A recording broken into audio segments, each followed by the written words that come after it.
Chink 1. C'est le coup le plus tordu de Meghan Markle à ce jour. Elle se promène dans Paris comme si elle était été. Ils ont dit que Paris serait sa renaissance. Les caméras étaient prêtes, les lumières répétées et chaque titre avait le même script. Meghan Markle revient, plus forte, plus libre, intouchable, je sais. Mon dernier plan pour gagner de l'argent va être de faire du cosplay. La dernière nuit où la princesse Diana est morte, c'est vraiment tordu. Mais quand elle est entrée dans le défilé Balenciaga, quelque chose s'est fissuré. La salle ne s'est pas levée, elle a reculé. Le silence a remplacé les cris, les flashs crépitent. Mais pas pour elle. Comment protégez-vous les enfants alors que vous promouviez une marque accusée d'avoir un comportement inapproprié envers eux? Ce n'était pas un retour, c'était une autopsie. Chaque sourire semblait peint, chaque mouvement répété une fois de trop. Meghan fait ce qu'elle veut, Harry fait ce que tu veux, je fais ce que je veux faire. La femme autrefois saluée comme une icône moderne fait maintenant face à un public qui est déjà passé à autre chose. Meghan utilise tout à des fins de publicité. Encore une action incroyablement insensible. Les initiés de la mode le murmuraient comme une malédiction. Elle joue un rôle auquel personne ne croit plus, surtout quand il est sur la BBC en train de dire que ce n'est pas assez sûr pour ma famille au Royaume-Uni. Mais c'est assez sûr pour que Meghan soit seule à Paris, interagissant littéralement avec les paparazzi qui, selon vous, ont tué votre mère. Derrière le verre et les cordes de velours, les murmures se sont aiguisés en couteau. Les équipes ont qualifié son parfum de panique en bouteille. Chunk 2, les maquilleurs parlaient de fond de teint couvrant l'épuisement, pas le glamour. Harry et Meghan vont probablement se voir retirer leur titre. Je pense qu'ils devraient se voir retirer leur titre. Que fait-elle pour la monarchie ? Elle va à des défilés de mode avec cette horrible tenue qui ressemble à un drap de lit. On dirait qu'elle est enveloppée dans du papier toilette. Avez-vous déjà vu cette vidéo ? Non ! Lancez cette vidéo. Cela ne fonctionne pas pour vous d'avoir les épaules en arrière, la poitrine en avant, les phares allumés et d'essayer d'être aussi possible. Un styliste a murmuré « On peut retoucher une image mais pas une réputation ». Paris ne l'a pas détruite. Cela a révélé que l'Empire s'était déjà effondré. Ce qui restait, c'était une performance. L'inclinaison étudiée du menton, le demi-sourire persistant qui fonctionnait autrefois, tremblant maintenant sous l'examen minutieux. Ce n'était pas la renégate royale ni la chérie d'Hollywood.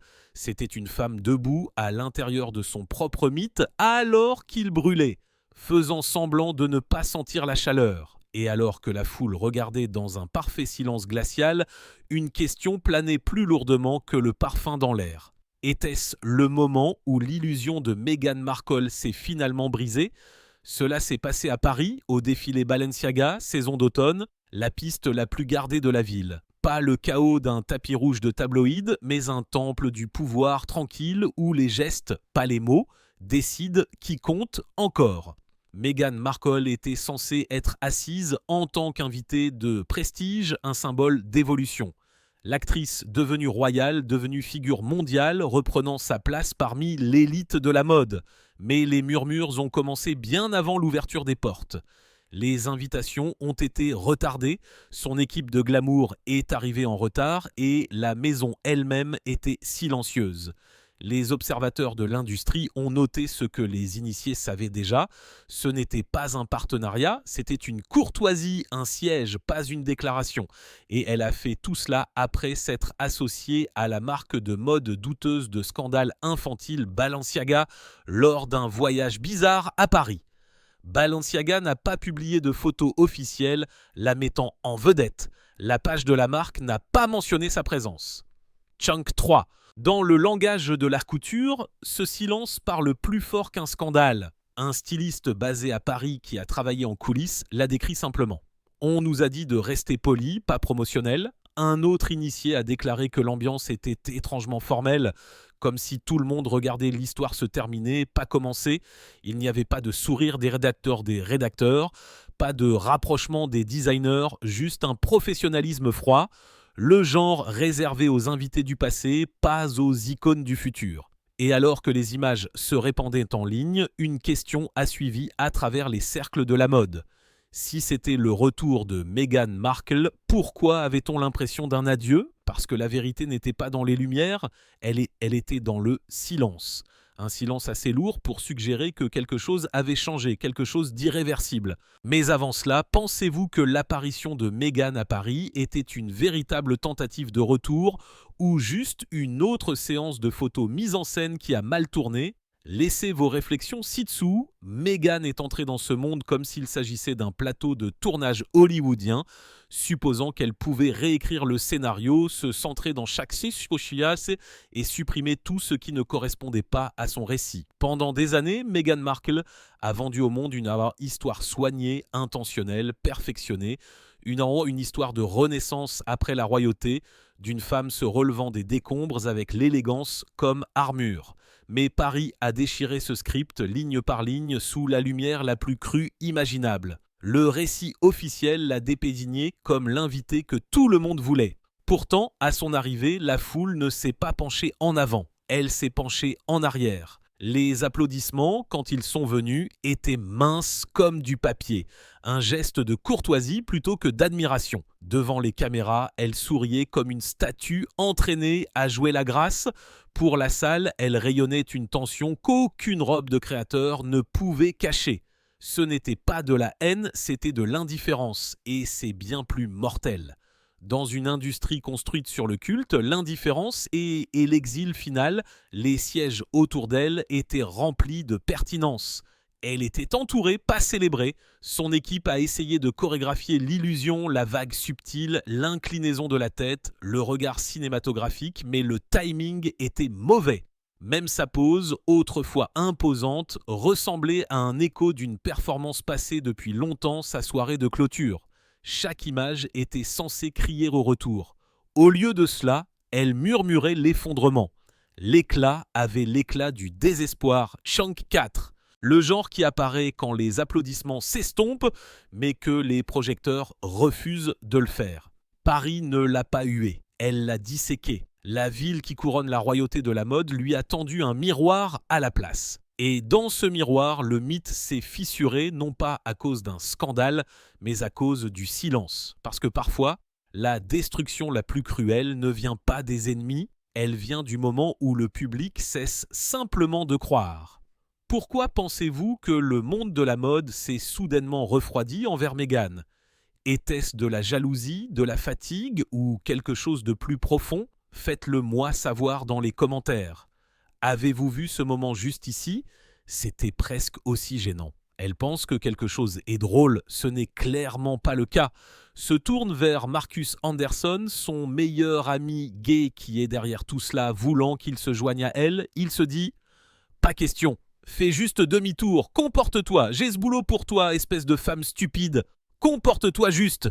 Et puis elle est furieuse. Derrière les rideaux argentés du podium, l'histoire a changé. Les caméras ont capturé le calme, mais l'équipe a vu la panique. Les maquilleurs se sont déplacés comme des médecins, réparant un look qui ne s'est jamais installé. Les assistants ont chuchoté à propos de tons dépareillés, de tissus tachés et de parfums assez épais pour noyer les nerfs. L'image était impeccable de loin, de près elle se défaisait. En coulisses, quelqu'un a plaisanté. Vous pouvez réparer le fond de teint, mais vous ne pouvez pas réparer cette odeur, ce n'était pas de la cruauté, c'était une confirmation. Chunk 5. Le genre d'humour noir qui transpire lorsque la perfection s'effondre sous la pression. Les stylistes ont murmuré à propos des vêtements manquants, à propos des pièces empruntées pas conçues. La rumeur disait qu'une seule paire de talons avait été mise de côté pour elle. Le reste emprunté, étiqueté et à rendre le matin. Dans le langage de la couture, c'est de l'humiliation déguisée en hospitalité. Pour les initiés, le message était clair. Elle n'était pas amusée, elle était une invitée au glamour emprunté et le monde de la mode, poli en face d'elle, était déjà passé à autre chose. Puis vint la route, le tunnel où personne ne s'attendait à ce qu'elle entre, le pont de l'Alma où la vie de Diana s'est terminée et où un mythe a commencé. Des témoins disent qu'elle y a filmé. Son équipe a affirmé que c'était une coïncidence, mais la coïncidence ne s'attarde pas. La coïncidence ne s'encadre pas pour le symbolisme. Pour un public élevé aux échos royaux, cela semblait délibéré. Une reconstitution de la tragédie, pas un hommage. Et ce moment a transformé l'admiration en malaise. Les contradictions se sont empilées plus haut, condamnant la cruauté des médias tout en s'associant à des réseaux construits sur celle-ci, prêchant l'intimité tout en chassant les objectifs à travers les continents. Chaque mouvement semblait chorégraphié, non pas pour l'authenticité, mais pour l'attention. Et à la fin de Paris, les murmures sont devenus plus forts que les applaudissements, parce que rien ne s'effondre plus vite qu'une marque construite sur la sincérité. Une fois que les gens ont senti la performance, Paris n'a pas seulement exposé un moment, il a exposé un schéma. Ce qui s'est déroulé sur ce podium n'était pas un échec par accident. C'était la fin inévitable d'une performance trop étirée. Chaque marque, chaque discours, chaque interview soigneusement mise en scène avait été construite comme une maison de miroirs, chaque reflet plus brillant que la vérité derrière. Finalement, Meghan Markle se présente à la Fashion Week de Paris, se prenant pour une sorte d'Angelina Jolie à bas prix. Waouh! Mais sans le talent, ni les nichons, ni les dents. Je pense qu'elle se prend pour une bite de podium Chunk 6. Plutôt comme une chatte vieillissante à l'affût, à la recherche de sa prochaine, son changement de marque était censé être une renaissance. L'humanitaire, la mania, la visionnaire. Mais chaque nouveau titre était enveloppé dans un communiqué de presse, pas dans un but. Le personnel a décrit la confusion, des révisions sans fin, des instructions vagues, de l'énergie dépensée sur l'optique au lieu des résultats. Les réunions sur l'impact se sont terminées par des discussions sur l'éclairage, la garde-robe et les angles de caméra. Derrière les mots authenticité et voix, il y avait une chorégraphie. Derrière chaque photo, le contrôle. Le message était toujours là, soigné, répété, parfait, jusqu'à ce que l'illusion manque finalement d'oxygène. Paris a été le point de rupture parce qu'il a supprimé le tampon de la sympathie. Là, aucun méchant de tabloïd n'existait pour blâmer, aucune cour royale pour encadrer le récit. Juste une femme seule dans la couture entourée de professionnels qui n'avaient pas besoin de son approbation, seulement de sa ponctualité. Et pour une industrie construite sur l'aura, la sienne a vacillé. Les initiés ont dit qu'elle avait essayé de canaliser la douceur de Diana, la discipline de la reine, l'éclat d'Hollywood, mais la combinaison s'est estompée en quelque chose d'autre, un collage de personnalités empruntées qui n'a jamais formé un trou. C'est pourquoi Paris a compté. Ce n'était pas la fin d'un défilé de mode, c'était la fin de la croyance. Le moment où l'industrie qu'il avait autrefois acclamée est devenue clinique, regardant son mythe se dissoudre en temps réel. Parce que dans le monde qu'elle commandait autrefois avec sympathie et spectacle, l'admiration n'est pas héritée, elle se gagne. Et pour la première fois, Meghan Markle n'était pas regardée comme une icône, elle était étudiée comme un récit édifiant. Si Meghan a vraiment filmé près du tunnel de Diana exprès, était-ce un hommage ou une manipulation ? Soyez honnête.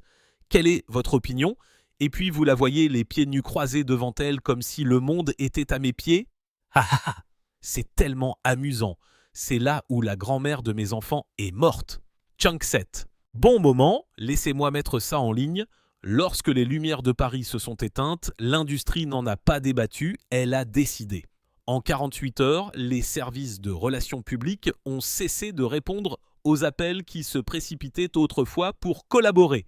Les rédacteurs l'ont décrite comme n'étant plus essentielle, l'expression douce qui signifie qu'elle n'est plus vendable. Les maisons de couture suivent le sentiment comme une monnaie et le sien a chuté. Non pas à cause d'un scandale, mais de la saturation. Le mystère avait disparu. Chaque apparition ressemblait à une rediffusion. Les mêmes expressions, le même symbolisme, la même histoire enveloppée de rendements décroissants. Dans un monde accro à la nouveauté, Meghan était devenue le titre d'hier portant la robe de demain. Derrière les portes closes, les producteurs chuchotaient à propos de la fatigue de sa marque. Un publiciste a admis hors de protocole « Nous ne pouvons pas commercialiser la contradiction éternellement ». Un autre a déclaré « Les marques choisissent maintenant le silence plutôt que l'association, non pas par animosité, mais par contrôle des risques ».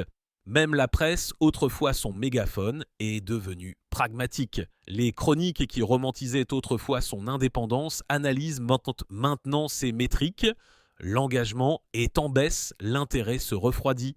Les algorithmes qui l'ont autrefois couronnée reine sont passés à des visages chics plus frais et à des scandales plus bruyants.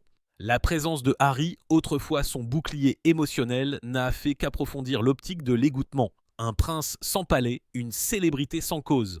Ensemble, ils ressemblaient moins à des révolutionnaires et plus à des exilés de leur propre conception. Les vétérans de l'industrie l'ont résumé en une phrase brutale. Elle a confondu la curiosité avec la loyauté parce que l'attention n'est pas de l'affection.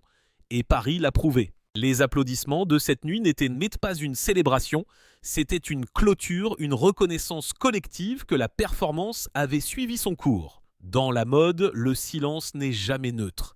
C'est un verdict rendu en murmure et en absence.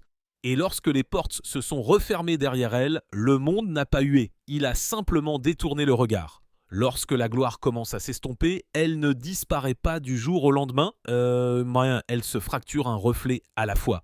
Chunk 8, c'était juste un look terrible. Elle n'a pas l'air bien, on dirait quelque chose que vous verriez chez une grand-mère, comme vous savez si elle célèbre son, disons, 60e anniversaire de mariage. C'est ce qu'une grand-mère porterait. Je pense que quand j'avais 30 ans, si je pensais à 50 ans, je pensais que c'était très loin et que je n'avais pas vraiment besoin d'y penser. Et puis j'ai cligné des yeux et j'ai 50 ans. C'est fou. Pour Meghan Markle, Paris a été ce point de rupture, le moment où le reflet et la réalité ont finalement cessé de se reconnaître. Ceux qui lui sont le plus proches ont décrit d'abord les changements silencieux, des silences plus longs dans les réunions, des demandes incessantes de nouveaux angles, une obsession du contrôle déguisé en calme. Les membres du personnel ont dit qu'elle parlait en titre, pas en phrase. Chaque conversation revenait à l'image comme si l'authenticité n'était qu'une autre stratégie à tester. Derrière chaque apparition, il y avait une répétition, derrière chaque sourire, un calcul. Elle ne se produisait plus pour la foule, elle se produisait pour le miroir, se convainquant que les projecteurs lui appartenaient toujours, et ce miroir est devenu impitoyable. Il a montré tous les gestes empruntés. Le doux geste de la main, autrefois celui de Diana. La pose stoïque calquée sur la reine. Le drapé de créateur faisant écho à la royauté hollywoodienne. Un par un, les copies se sont retournées contre elle, exposant ce qui manquait depuis le début. Un soi non filtré par l'ambition. La pression de rester extraordinaire ne laissait aucune place à être réelle. Et lorsque l'admiration est devenue silencieuse, elle a confondu le silence avec la trahison, pas avec la conséquence. Chaque titre qui s'estompait ressemblait à une injustice. Chaque critique honnête, une attaque personnelle. Les initiés se souviennent que son équipe a réécrit les récits plus vite que la vérité ne pouvait rattraper. Des projets remaniés, des promesses révisées, le sens étiré jusqu'à ce qu'il ne reste plus rien d'authentique. Paris n'a pas seulement marqué la chute de l'influence, elle a révélé une femme piégée à l'intérieur de son propre reflet, terrifiée de ce qu'elle deviendrait lorsque les applaudissements cesseraient, parce que la vraie tragédie n'était pas que le monde ait cessé de regarder.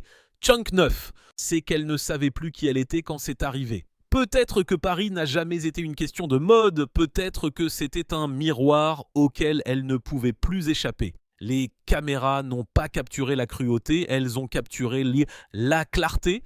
Nos enfants, nos deux Lily, ont seulement 6 et 4 ans. Heureusement, ils sont encore trop jeunes pour les médias sociaux, mais nous savons que ce jour viendra. Maintenant, Meghan, l'actrice, bien sûr, devait s'en tenir au script. Et donc, nous avons eu l'hilarant. Elle essaie de parler de la nécessité de protéger les enfants des médias sociaux, même si elle proxénète ses propres enfants partout où elle le peut, causant ces tensions. Pour la première fois, le mythe y est resté immobile assez longtemps pour que la vérité s'avance. Ce que nous avons vu n'était pas du sabotage, c'était de l'autodestruction au ralenti. Une performance répétée jusqu'à ce qu'elle devienne creuse. La femme qui commandait autrefois l'empathie semble maintenant consumée par la machinerie même qu'elle a construite pour se protéger. La lumière de Diana est née de la compassion. Le regard de Meghan est venu du contrôle. L'une a ouvert les cœurs. L'autre a mesuré l'optique. Et cette différence invisible pour les fans, indubitable pour les initiés, a tracé la ligne que Paris a refusé de franchir. Lorsque les applaudissements se sont estompés, la vérité s'est installée comme de la poussière. La gloire empruntée à la sympathie finit par expirer. Vous ne pouvez pas construire un héritage à partir de l'imitation et vous ne pouvez pas exiger l'authenticité tout en scénarisant chaque image. Paris ne l'a pas détruite. Cela a révélé qu'il ne restait plus rien à détruire, seulement des couches de stratégie épluchées jusqu'à ce que le vide transparaît. Peut-être que l'histoire officielle est vraie, peut-être que ce n'est pas le cas, mais voici ce qui ne peut être nié. Paris expose les imposteurs. Il offre l'attention sans l'affection, les projecteurs sans la chaleur, et dans cette lumière, la performance devient une punition parce que chaque acte se termine de la même manière. Chink dink. Le costume s'enlève, le public rentre chez lui, et le silence dit la vérité. Après Paris, pensez-vous que Meghan peut un jour reconstruire son image, ou l'illusion est-elle enfin brisée pour de bon? Laissez vos opinions ci-dessous. Si vous voulez voir à quel point ce schéma est profond, regardez notre enquête précédente sur le premier mari de Meghan, Joe Giuliano, qui révèle pourquoi sa famille a rejeté Meghan. C'est une histoire qui ne se contente pas de relier les points, elle complète le tableau. Vous regardez Star Spotlight où la vérité se cache entre les titres.